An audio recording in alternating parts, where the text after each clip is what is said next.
My name is Francis. From the age of 10, I've been in trouble with the law. I started off stealing from small shops, then on to bigger stores and armed robbery. This to me was normal. I thought this is what people done. At the age of 15, I was put into a secure unit. It was a college of crime. I learned how to break into houses better. I learned how to steal cars better. I'd never had any qualifications. No one had ever given me the chance. From stealing, I went on to hard drugs. I loved them. They couldn't answer me back.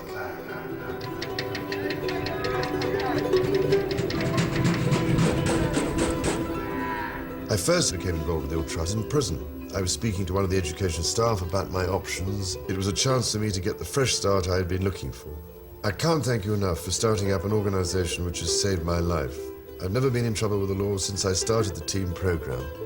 My life is now about helping people rather than hurting people. Well done on 30 years of success stories like mine. I mean, it is rather wonderful, isn't it? And so...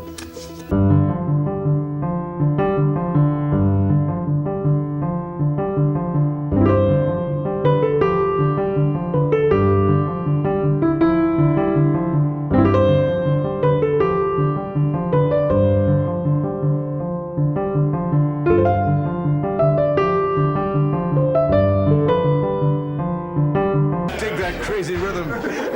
I mean, he is a pretty odd conflict of ideals and ideas. A foot firmly in the polo stirrup, and a foot very sympathetically planted in the neediest quarter of society. For the past year, we've had unique access to the Prince of Wales, at home at Clarence House, and with the Duchess of Cornwall. I thought I'd seen that face before. And the young princes, as he goes about the country on his work for the Prince's Trust. This is a story of a prince and the people, of the famous and the forgotten. Of rock stars and prisons. Sporting heroes. And drug addicts. Of Hollywood stars. And homeless teenagers. The Prince's Trust has helped over 500,000 people, the size of a city like Edinburgh. And do you go to the dentist occasionally and get your teeth done? No, I don't. No. God. This is the story of the Prince's Trust.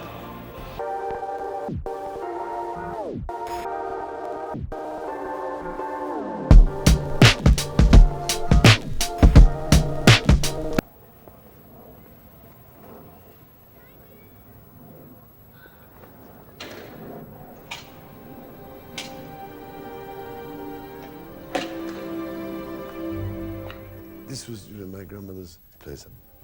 I don't know, I always think it's got such a wonderful atmosphere. I love it. It is. And I always love this corridor when you come in. It's a gorgeous house. As you come in, you see this, you look all the way along. She was very clever, my grandmother. Long time ago in finding that Monet, for instance. Oh, yes. And at a time when people really weren't all that interested in Monet. Impressionists. And that portrait of Graham her? Sullivan. And Noel Coward was a great friend of hers.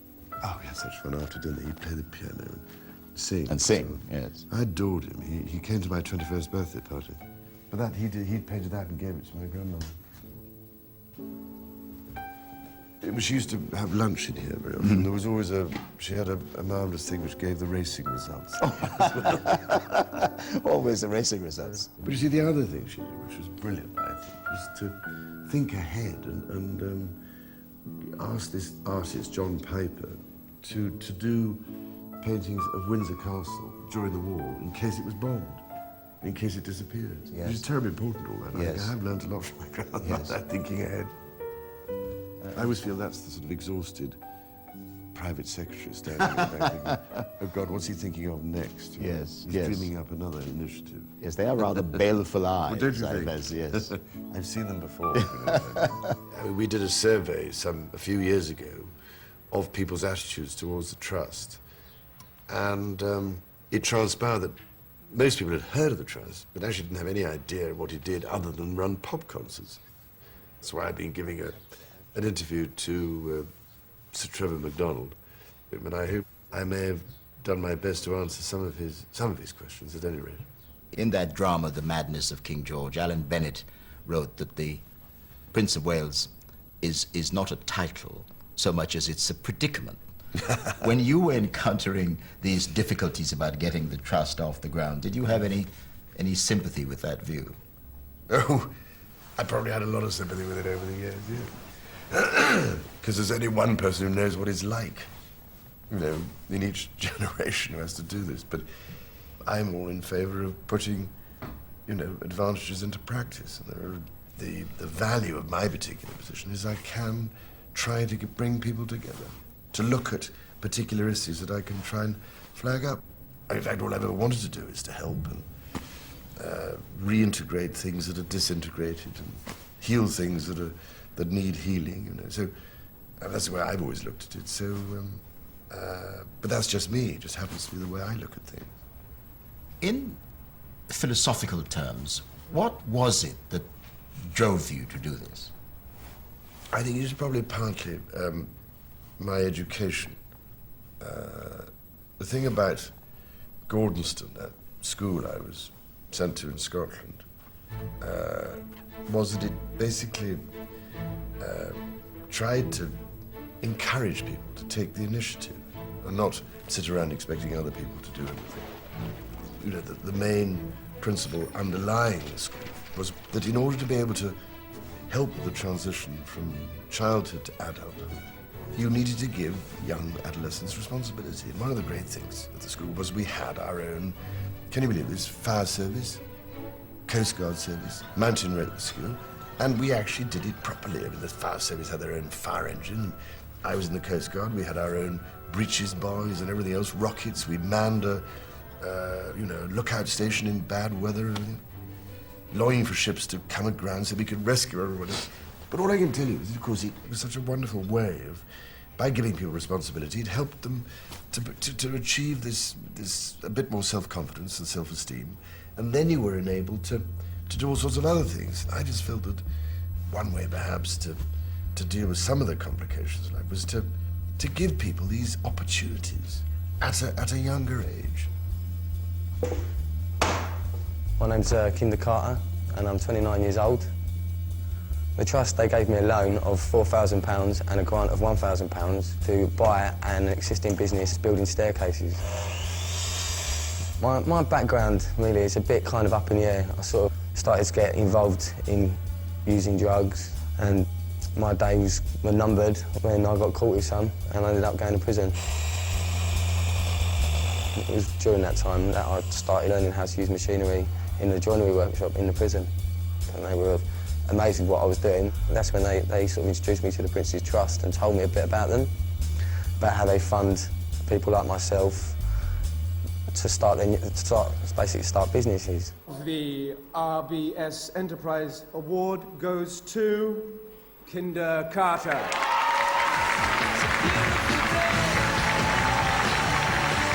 Business is going really well. I've got plenty of orders on. I've got plenty of work coming in regularly. And I'm just getting better at what I do slowly. Okay, it's a pleasure to meet you. Well done. Yes. Anyway, things getting better now. It's great, all of it. It's really, really good. Well, I hope this helps a bit. Well, it has given me, as they say, the right kick up the bum. Do you know what I mean? That's your way to go, and that's the way you're going to go. Can I introduce you to my nan, by the way? Hello, I'm pleased to meet you. Somebody's got a drink round here. The Trust seeing potential in people that very often society turns its back on, I think, is a direct result of the vision of the Prince of Wales. I mean, that is what he set up the Trust to achieve. That is my brief, if you like, and what I'm tasked with trying to do. Martina Milburn had been running BBC's Children in Need. Hello, Leslie. How are you? She had all sorts of inventive ideas about how we could tackle the many problems facing the Trust. The Prince obviously doesn't get involved in operational things. He does act like a chairman or a president. But in terms of strategy, how we take the Trust forward, then the Prince knows about it. Only better than giving a kiss on a stage. Come and have a seat. Well, I think I've got some good news, actually, sir.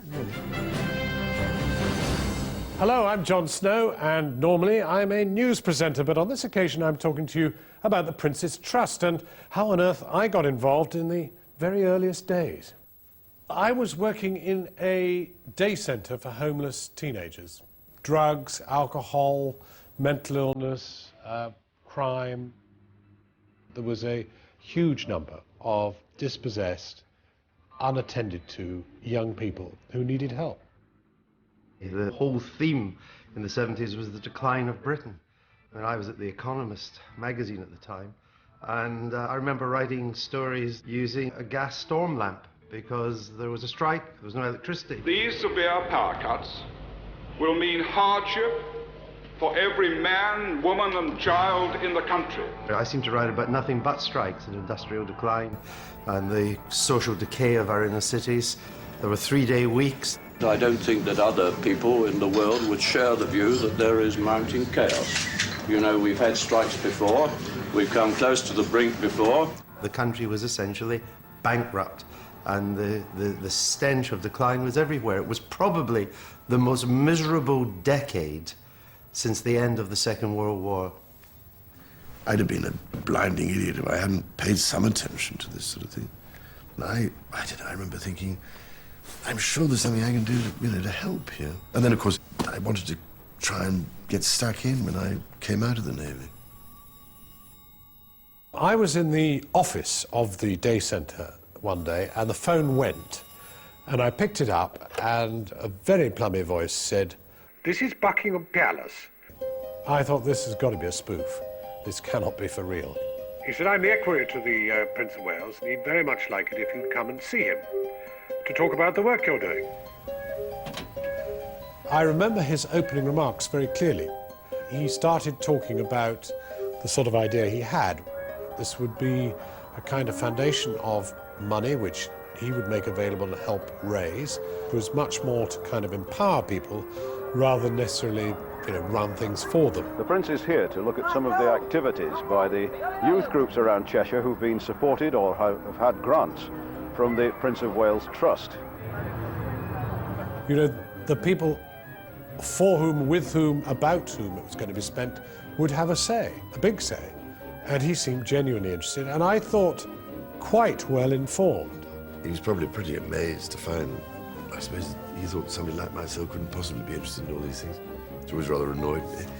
I mean, it was something that I'd worked out myself. I didn't need other people to tell me that this was a good thing that I should be doing. I don't think Prince Charles's background mattered. Indeed, I think it was an advantage in the sense that it was like a megaphone dragging attention to it, which is why it was quite politically risky as well, because there was an implicit criticism that here in the British welfare state, which was supposed to have a safety net through which nobody should fall, there were people falling, and non-government action was needed to help these people, that the government alone wasn't enough. And if it hadn't been Prince Charles, it would have had to have been somebody else. In a very real sense, sir, you and the Trust were getting involved in areas of social policy. The trouble is you're in a no-win situation, aren't you, really? Because if you do absolutely nothing at all and stuff all, they're going to complain about that, aren't they? So if you try and get stuck in to do something to help, they also complain. So at some point you just have to say, I'm going to do it, and that's that. But some people thought you were being a nuisance. Oh, yes. Probably.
Look, he's nearly at the end of his course. Hello, very nice. And, You're not going to ask us to demonstrate. No, I don't think we'll ask that today. I don't think I could back it. We did a risk assessment before we invited you along to make sure. Let's see, we've had to all run over. Well, that's right. And these look like Texels to me. Are extraordinary creatures, aren't they? You have to train people, you have to encourage, you have to invest in order to have something very often 20 years down the line. Otherwise, if you don't bother about that, we won't have anybody who knows how to do anything.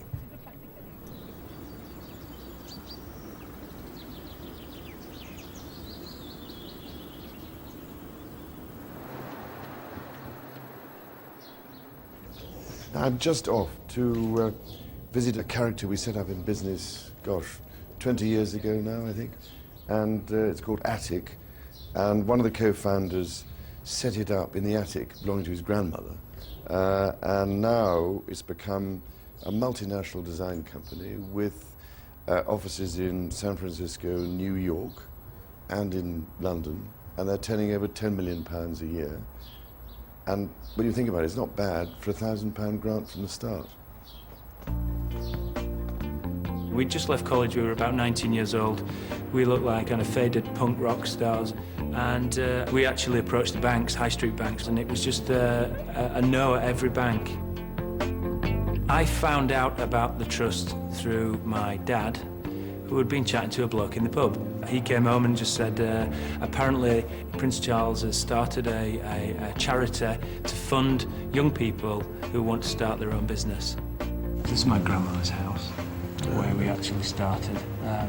Is she still going strong? No, unfortunately not. Not for 10 years now, but she'll be very proud, I'm sure.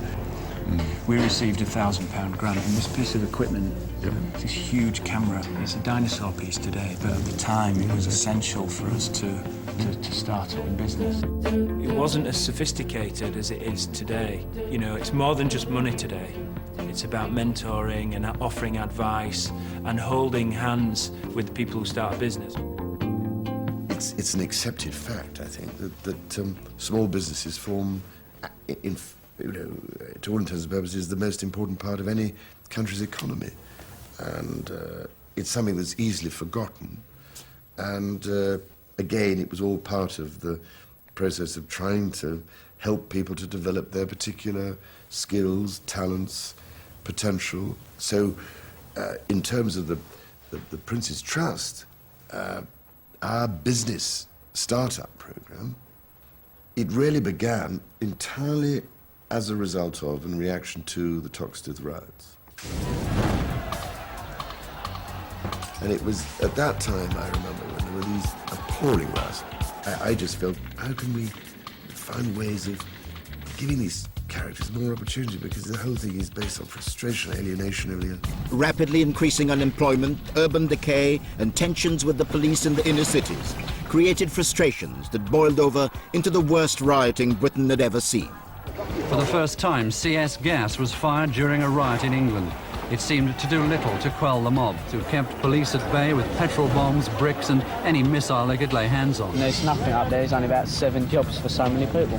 What do you do with yourself then? Stay in bed. To make matters worse, 3 years later, the country was torn apart as striking miners fought to save their jobs. I was just trying to find ways of reacting to the situation so that as unemployment grew, and it was 3 million or something, and as these traditional industries were shut down, what on earth are we going to find to replace these forms of employment for so many people? It was all taking so long, for anything else to spring up. So I just felt whatever we could do in a small way would be better than nothing. That was what led to the Youth Business Initiative. But when we talk about unrest in the inner cities, rioting, unemployment over 3 million, and you talk about the work of the Trust, I look at that and I think, but they are also problems to be addressed by governments. And here was the Trust, not replacing, but certainly, in an area which could be described as government policy area. Well, you could, but then on the other hand, I've always looked for the gaps where perhaps government isn't able to do something. And in a funny way, it's easier perhaps for a, charitable organisation to be lighter on its feet, not so, bureaucratic perhaps. But when you hear ministers now talk about inner city problems, and when you see them make visits to inner cities and so on, you probably sit back and quietly say to yourself, if to nobody else, we were there before, we were in this area. I wouldn't dream of presuming such a thing. I thought you wouldn't. I don't think Prince Charles has remained politically neutral, but he's been careful not to be party political. I mean, Prince Charles is now known for a host of strong points of view on everything from architecture to education, and of course the social policies that are involved and implicit in the Prince's Trust. And he has courted controversy, and he's been attacked at times. Well, it's better to be attacked than to be known for simply being a rich and privileged waster. He very cleverly stayed away from party politics, and I think that's why he's managed to get away with it. Yes, he's been involved in our public debate, but he hasn't been party-pre. He hasn't taken sides. Well, it isn't quite like any normal boss, is it? Because he's the head of the throne. But off camera, he's very funny. I mean, I'd say that was my principal thing we enjoy together, is laughing. Well, Tom Jubilee, I think, came to see me back in 1987. We had quite a lively, well, I wouldn't describe it as a straight-out argument, but, frank exchange of views. He did the most wonderful job in helping to turn the Trust into something much more effective and much bigger. I remember quite early on coining this idea. We had to be good enough to make a difference, so really good with an individual and try to make them successful. Give them an opportunity, try to make them successful, and stick not for a month or 2 months, years if necessary. I was in a band from like 12 years old, just knocking about with different musicians, just trying to find our way, really, doing something out of boredom. And like any band, really, you don't really have much money, and you can't really get gigs if you haven't got equipment to make money. So we wrote a letter to the Prince's Trust, and I was shocked that a cheque of 300 quid came through the door. So we tried it a few times, and it wasn't so easy the next few times, but we did have another cheque for about 800 quid because the speakers that we'd bought with the 300 quid had got nicked, so they gave us some more money, which was handy. As we'd helped give groups of young equipment, for instance, to start off their own particular ventures, we had helped to start quite a lot of musical groups of. And I thought, after some years, I thought, wouldn't it be fun to try and see if we could get some of these characters together to see who were doing really well, and to have a concert where they could perform, but with others.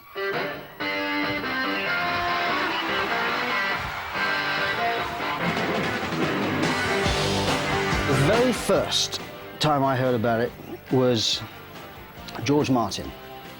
He was asked to organise a concert for the Prince's Trust, which was very, very new and relatively completely unknown, really. The founders of the Prince's Trust really had invented a new form, which was the multi-artist single band, and started making money, which within a year was raising between £1 and £2 million a night. We only had one a year, but that was a fantastic source of money. I bought him some earplugs, actually, for a birthday present. A little sort of a silver thing with a crest on. And he was very, very pleased with those, because some of it he didn't like. But, I mean, it was because it was for his trust, and he knew that this would make a bit of a difference. Up here it's booming. Well, no, I mean... all over. It was Phil who suggested that it would be a good idea to try and draw in some other people like himself to help become ambassadors, rather like he was. Hi, I'm Jensen Button. I'm a Formula One driver and I'm an ambassador for the Prince's Trust. I'm Jay Jagger and I'm a designer and creative director. I'm Rio Ferdinand. I play for Man United in England. I'm Pierce Brosnan and I'm an actor. Hello, my name is Gwyneth Paltrow. The reason we're using celebrities is because they can help, I think, appeal to so many more young. They can draw people into the trust. They can act as role models far better than I can. I started in theatre and education. And if I hadn't been an actor, I might have been a social worker. I did a lot of work down in South London, so I had a fair kind of understanding of young people who are adrift in life and shamed by society. I remember when I was a kid, if anybody who I really looked up to come into a room, they just got me fixated for the whole time, and you remember more what they've said than a lot of other people. I think that's the most inspiring thing that you're going to get from kids. Well, you know, I've got kids myself, so I know that fashion is of utmost importance to our younger generations. It's the same with Drama Live, it's the same with our Sound Live programme on music. We basically use any hook we can to attract those young people to the Trust. OK, so we've got Joe Fiennes here this morning. Can you take us through your toughest audition? I could tell you my Star Wars story if you want. It was down to me and Ewan McGregor. It was all big Hollywood stuff. George Lucas was there. I finished, I came down. I said, George, how'd it go? He was, Joe, you were great, you were great. And I thought, Obi-Wan, here I come. I couldn't believe it. And then his daughter came up, aged like 4 or 5, and she looked at me and went, Daddy, I don't like him, he's not right. And he looked at me like,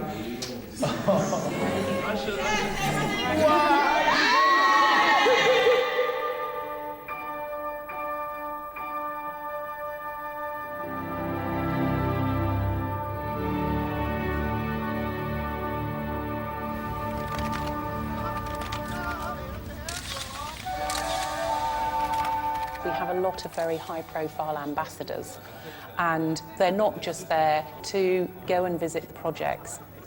An awful lot of them get involved as fundraisers. And that's all ultimately anybody wants, to be happy. And to be happy doesn't really mean to be sitting and grinning in a puddle of alcohol or drugs or sitting on a desert island being burnished by maidens. It actually means feeling fulfilled. I know, I'm going to Brazil tomorrow where I'll be burnished, if not by maidens, by somebody charming, I hope. But We set up a dinner with an auction afterwards with some really amazing prizes, which is where our ambassadors are incredibly generous. I recently donated a yoga lesson. I'm going to teach a yoga lesson, and it was in aid of the Trust. Yoga with Gwyneth Paltrow. I'd like you all to reflect on what that means to the financial markets tomorrow.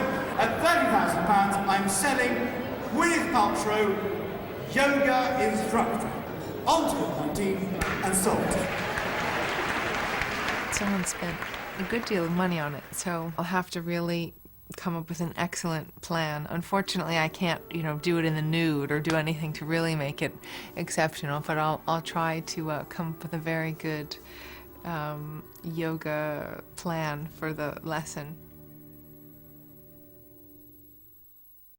Did I read somewhere that you said you thought the media bore some responsibility for labeling people thugs and hoodies and using phrases such as that?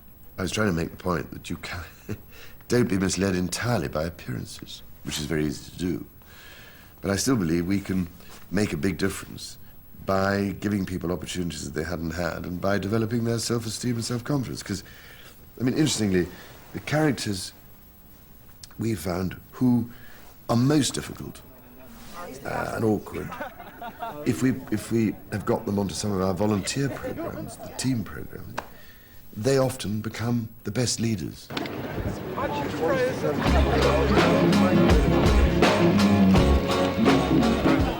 We've now got this marvellous initiative going with the Premier League, which has enabled us to draw in many more young through football. Your little brother, he thinks you've God. Look, he does. He prays to you and everything. He prays to you. It has been hugely successful in attracting quite a few of the sort of hardest to reach characters that we want to try and see if we can help. He's got it with the two hands. Stand like that. Mr. Alan Hansen. Hello. I don't recognise from the television. I do indeed. I've seen that face before. Somewhere. It's amazing to say the difference. It is. It's a lively They're bunch. so frightened, they hardly dare speak, and then they get this confidence. Well, that's a it's so confidence wonderful thing, they're isn't it? working Yeah. with footballers, because obviously they're probably great to hear it. So has this made a difference to you, do you think, coming on so far? I've got a job. What's the job? Working for Connections. It's a clerical apprentice. Rude. Why is football so motivational to kids? Because it's funny. Yeah?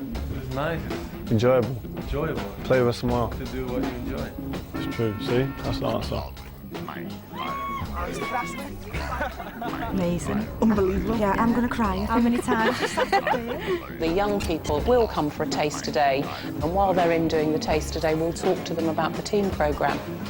It's for 16 to 25-year-olds, and it's a 12-week personal development course, and it's actually based on his experience when he was at school.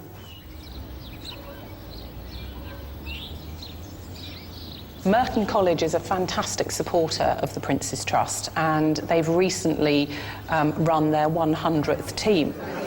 And they take young people from boroughs across London and put them through the Prince's Trust 12-week programme. Another assistant team leader. Yeah, I was on Team 100 as well. Were you? For a lot of these young people, it'll be the first time they've achieved anything. As soon as we started to put our community project plans into action, it dawned on me that we were no longer a group of individuals, but a team working together. The reason we're all here, of that we can be certain, the Prince's Trust is working. And to the bloke who set it all up, God bless you. Nice one, bro. Finally, I just want to say that I think my eldest son is still awake in the front row there, but it's one opportunity here to show him a little bit of the work of the Trust. Hello, bro. Nice one for coming down. No, not at all, not at all. I took photos of you this morning on some Oh, were you? laptop. Yeah. I got skinned a few mobbed? times by a couple of 8-year-olds, which was a bit embarrassing. They twist you up. Standing in goal and they were smacking balls all over the place. I was just going to go, okay, I can't, I'm not a goalkeeper then. But then if you saved them, you'd be in trouble for... That is true. Killing their hopes. I thought go easy, you know, midway. Don't Build 'em look up. too. Yeah, if I got really competitive and start kicking the kids out there, not very good. A few broken legs and that. No, exactly. Nice one for coming down. No, not at all. Very good presentation. Wasn't it? Enjoyed it. Were you nervous doing it? Very nervous. Very nervous. Oh, not in front of us, surely. Father, he doesn't bite. You know. I'm not that scary either. No worries. I know the parents can never predict what their offspring would do, but we saw you with Prince William visiting some of the work of the Trust in Merton. Was he impressed by what's being done? Yeah, I think he was. I think, as so often happens, and you've got your son, they can't believe that their fathers do anything at all, I don't think. Do you know what I mean? Yeah, I just hope that bit by bit he may take an interest in some of these things. I don't think it's going to make any difference. We just like what you did. Don't be silly, it will make some difference. It will. Oh, obviously. Are you sure you want to do this? You're going to stand behind me to make me look very small. Well, yes. If I stand in front of you, I was going to see you. Oh, the things I have to put up with. Ladies and gentlemen, boys and girls, today Clifford Harding is going to put a proposal together for Prince's Trust, and it goes like this. 1 times 8 is 8, so that means never be late. 2 times 8 is 16. When I left school, I left with no qualifications, so, you know, I never knew where to go, what to do, so I did go do a bit of things you're not supposed to do. 2 times tables in a rap version. Developing our skills in a different fashion. I want to deliver workshops to schools, youth clubs, community centres, churches, and to teach underprivileged children different methods of learning. Yeah, I think the basic idea is about opportunity, really. It's the kind of thing which you would believe entrepreneurs could do and government wasn't so good at, providing opportunities to disillusion people and making them feel good about themselves. When this comes into practical terms, sorry, I seem to be threatening you with a knife, when this comes down to in practical terms, what this means is being willing to lend some money to someone to start up their own enterprise when nobody else will. Hello. Clifford. All right. Sit yourself down. Do you have plans, or do you already have a team of backups who will help you with the administrative part of the business? I'm dyslexic, so I find the paperwork so hard to do. The practical side, I would. And these wonderful statistics which you would have heard from elsewhere, but we're almost twice as successful with the bank's rejects than the banks are with the people they want to fund and who they regard as solvent and having a solid business plan. Right. Well, we think you're quite a remarkable young man. Thank you. And we are totally unanimous in recommending to the Trust that we support you with a loan to the level that's been proposed. Okay. The Trust will allocate to you a mentor, and we also believe that that person can be very helpful in the one weakness that we think that you have, which is doing your paperwork. Right from the start, I wanted to make sure that we took risks with people, you know, which again I think is one of the reasons why people thought, what on earth is he up to? You know, a bit dangerous. You know, they might run off with the money. And every now and then somebody did, you know, but so what? The great thing is you've tried, you know. What does the Trust do particularly about the problems of ethnic minorities who feel enchanted, with no stake in the society, they're not part of the community, they feel discriminated against in some circumstances, they feel they have no stake, no place in the society? How does the Trust deal with that really difficult problem? Well, as I was saying, you know, there are plenty of people the Trust has been dealing with who aren't from ethnic minorities who feel the same. But when it comes to ethnic minorities, obviously there are other considerations that have to be taken into account. There's a wonderful girl we have for the Trust up in Burnley called Samina Kauser. She works incredibly hard with the Asian community up there. Your attitude's changed? Yeah. Yeah, would you say it's more positive? I think it's positive. Would you say that's because of the way that you are with teachers? Yeah, miss. Excellent. Trez? Excel is our programme we run for 14 to 16-year-olds in school. And it's for those that are already struggling.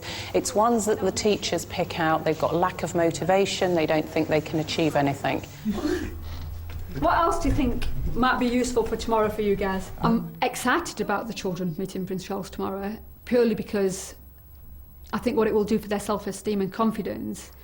And I'm sure when kids come to Excel, they feel that this is a sin bin, in effect. And if he shakes your hand, you shake his hand, and you greet him as sir. Okay. You don't call him Oi.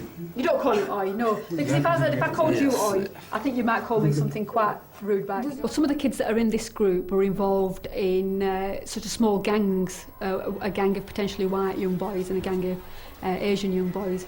But we were quite worried about if there were any racial undertension that was there.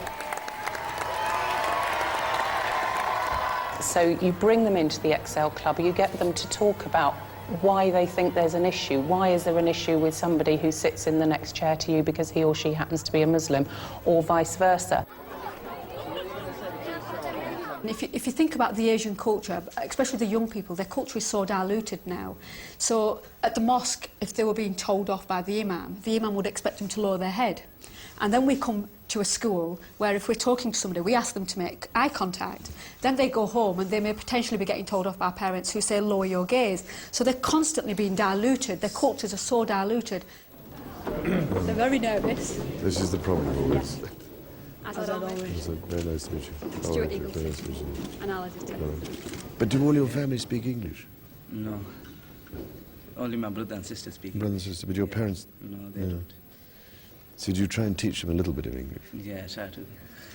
Because I couldn't help feeling when talking to a whole lot of young Muslim teenagers who are part of our what we call Excel program, and most of them could speak 2 if not 3 languages.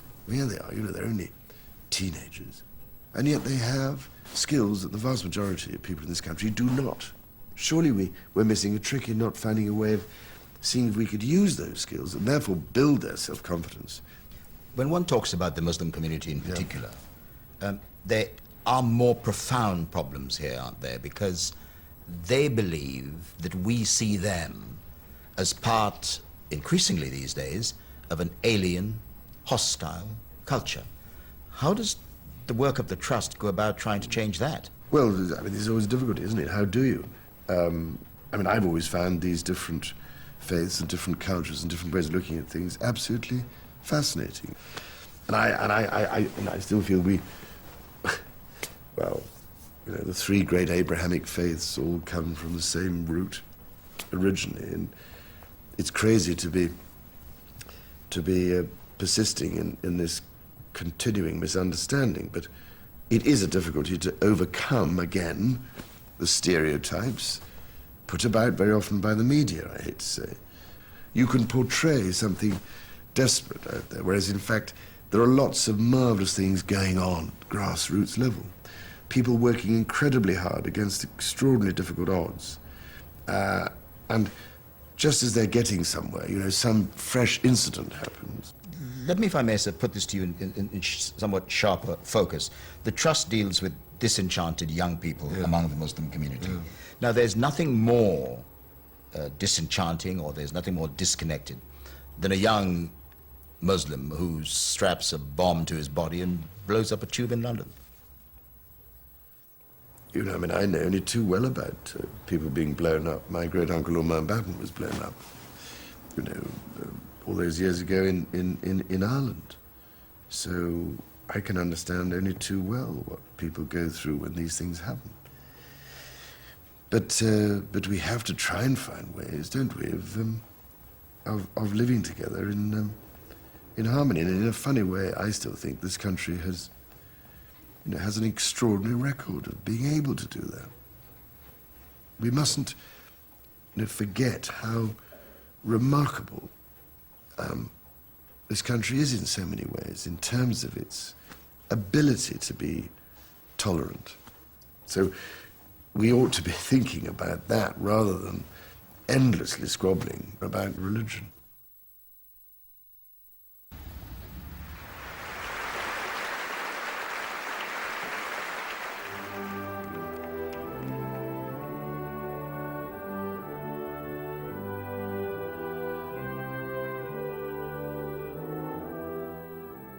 Well, ladies and gentlemen, I can't tell you what a pleasure it is to be with you all today, and that my darling wife has been able to come along as well. It must be also great for you on your visits around various trust projects to have the warm support of the Duchess of Cornwall, as we've seen recently. Oh, yes, I'm very lucky there. Thank you very much. Great support. We are actually a Young Offenders Institute called HMP YOI Ashfield. And we have guys in here who are in from anything from pinching a stereo all the way through the spectrum, right across to the other end, for lads who are actually in for life, for murder. I assaulted a teacher, and I went to a secure unit for that. I come home, and I went back to my old crowd again, getting into robbing, drugs. And what we're doing is we're doing a lot of team building exercises. Some of these kids, you know, they don't know how to, they've never played for a football team, they've never played for a rugby team. They don't know what it's like to be involved in something. You're just controlling him coming down, controlling him. I think the Prince's Trust does, for me, within my job role here, is one of the most rewarding aspects of my work as a prison officer. It gives a chance for the lads to actually own their prison sentence. It gives them a chance to mature. It gives them a chance to work as a team. We're giving them basic fundamental life skills.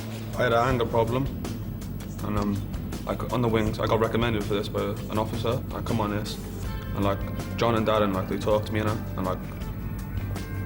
they help me control things, you know. Before I didn't talk to people. If they talk to me, I ignore them and that. But now I'm just starting to open up and communication.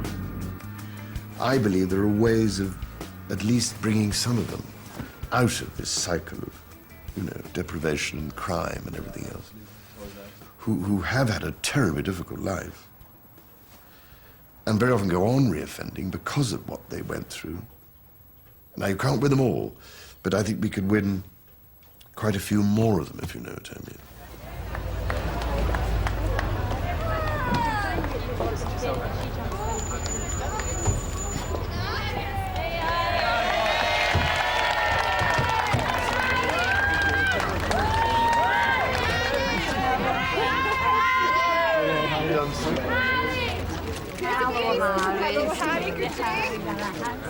Are you enjoying Glasgow? Sorry? Are you enjoying Glasgow? Beautiful, so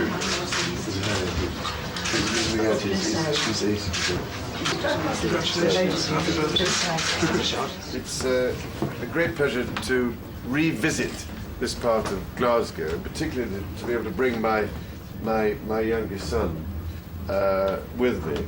And it's a real pleasure to be here as well in Govan Hill to launch the new Make It Work initiative.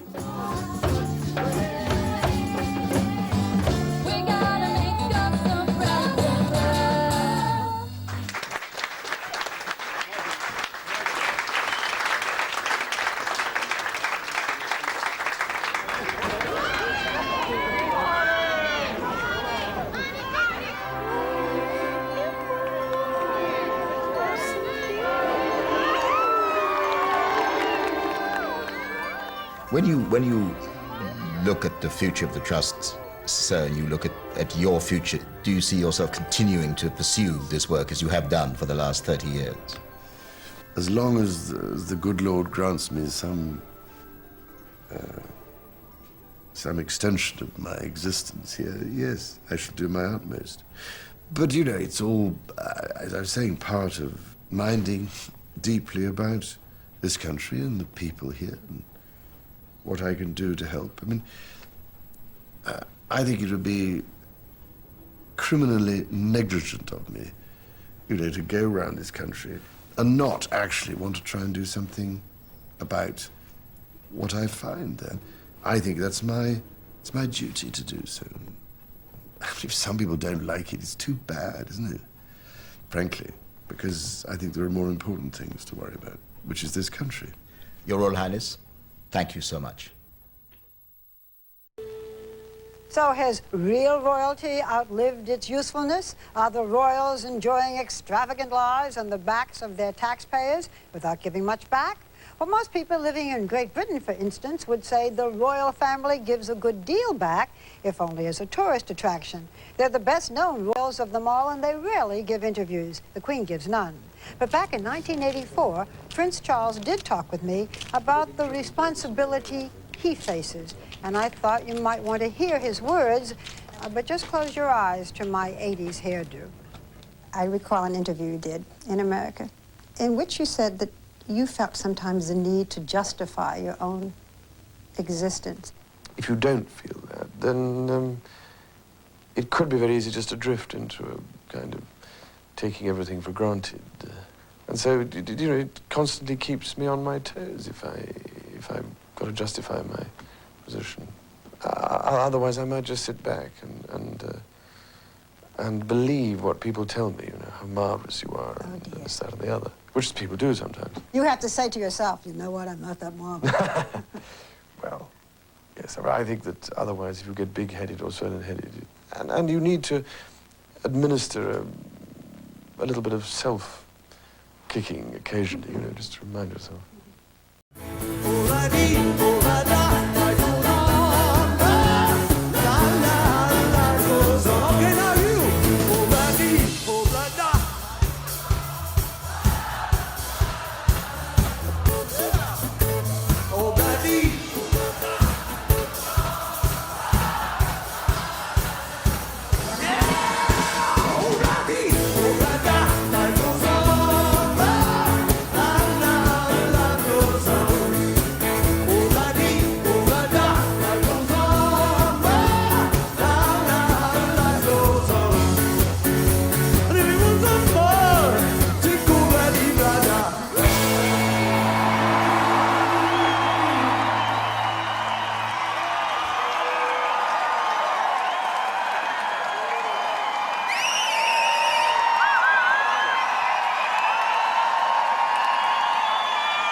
Thank you so much, ladies and gentlemen.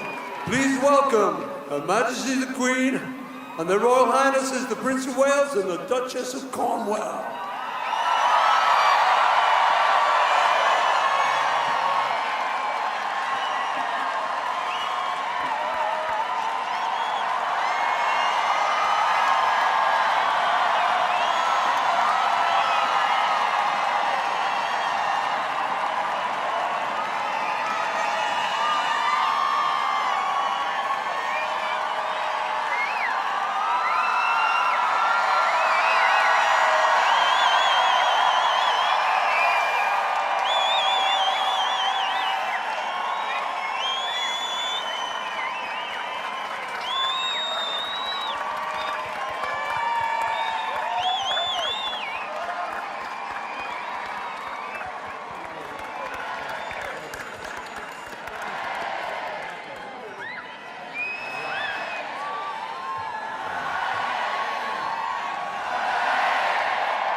Your Majesty,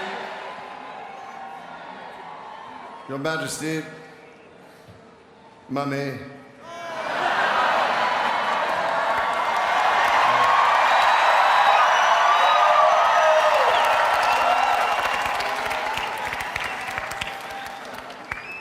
I'm sure you'd want me to thank, on your behalf, all the wonderful people who've made tonight possible. All the performers, the artists, the musicians, the comedians who made such jolly good jokes.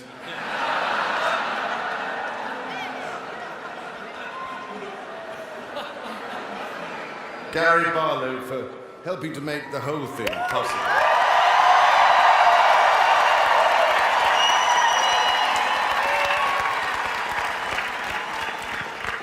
And above all those remarkable technicians, all 600 of them, behind the scenes,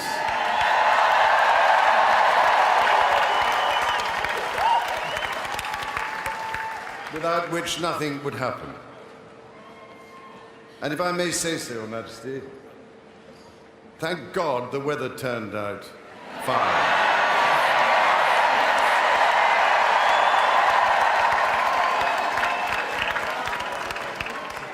And the reason, of course, is because I didn't do the forecast.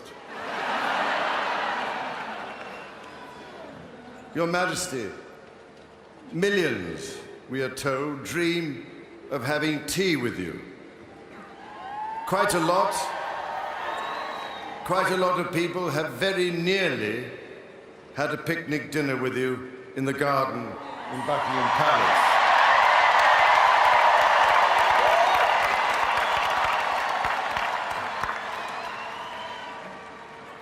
The only sad thing about this evening is that my father couldn't be here with us, because unfortunately he is taken unwell. But, ladies and gentlemen, if we shout loud enough, he might just hear us in hospital and get...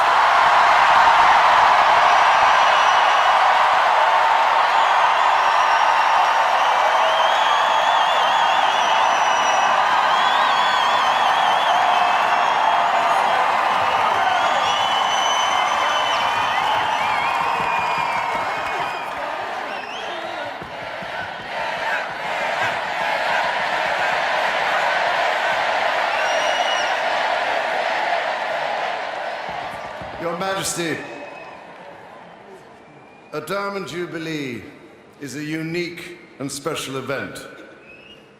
Some of us have had the joy of celebrating 3 Jubilees with you, and I have the medals to prove it. And we are now celebrating the life and service of a very special person over the last 60 years.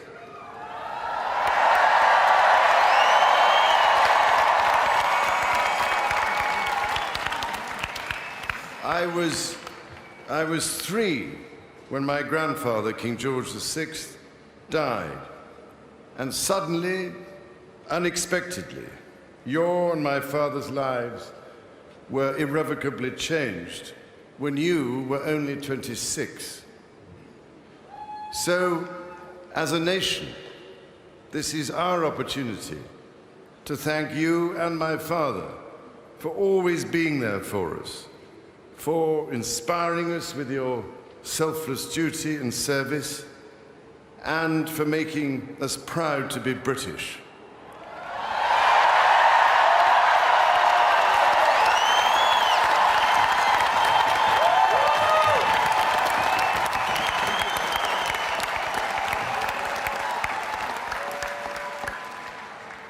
Proud at a time when I know how many of our fellow countrymen are suffering such hardship and difficulties. Proud to be lining the banks of the Thames in their millions, despite the rain and the cold. Proud to be part of something as unique as the Commonwealth, which, through your leadership, has given us that essential sense of unity through diversity. So, Your Majesty, we offer you our humble duty, and with it, 3 resounding cheers for Her Majesty the Queen. Hip hip! Hip hip! Hip hip!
Ladies and gentlemen, Her Majesty the Queen will now light the national beacon.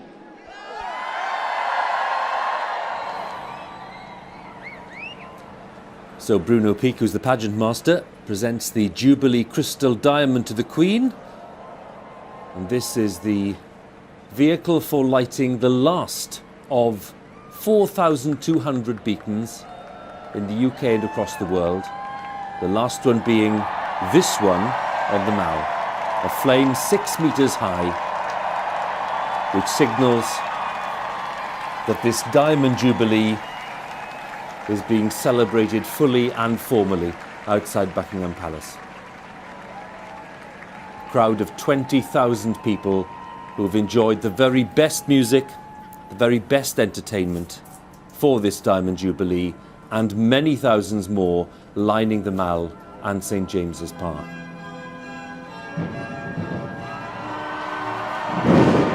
There'll now be a fireworks display set to a diamond theme designed by Michael Lakin. 5,000 individual bursts of fireworks in 4 minutes, all set to glorious music. Let's enjoy it.